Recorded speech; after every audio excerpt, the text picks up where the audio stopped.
মমতা বন্দ্যোপাধ্যায়কে ভোট দেওয়া মানে হচ্ছে উদ্বাস্তু হওয়ার জন্য তৈরি হয়ে থাকা। একবার তৈরি হয়ে থাকুন, নদিয়ার মানুষ তো প্রচুর বাংলাদেশ থেকে ওপার থেকে উদ্বাস্তু হয়ে একসময় আসতে বাধ্য হয়েছিলেন। মমতা বন্দ্যোপাধ্যায়কে যদি 26-এ ভোট দেন, গ্যারান্টি 3 বছরের মধ্যে মমতা বন্দ্যোপাধ্যায় আপনাদেরকে উদ্বাস্তু করে ছাড়বে, নদিয়া ছাড়া করে ছাড়বে। যোগ্য শিক্ষকদের ন্যায় বিচার পাইয়ে দেওয়ার ক্ষেত্রে বিজেপি কি অবস্থান নেবে? বিজেপির অবস্থান, বিজেপি সরকার এলে বোঝাবো আমরা ন্যায় বিচার কিভাবে হয়। সরকার না এলে আমরা ন্যায় বিচার কিভাবে পাবো? আমাদের তো ন্যায় বিচারের জায়গা নেই। এটা সরকারকেই ন্যায় বিচার দিতে হবে। দাদা, আমি তো বলছি ভিডিওকে ধরে এক রাত ওই ঘরে রাখুন না, তাহলে বোঝা যাবে কিভাবে দেখা যাবে।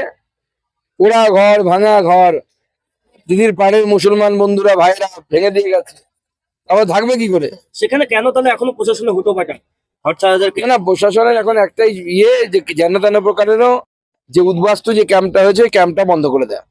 কারণ ওই যদি ক্যাম্প চলে, সবাই তো প্রশ্ন করবে, নদীয়ার লোক প্রশ্ন করবে কেন বাংলায় হিন্দুরা উদ্বাস্তু হচ্ছে কেন।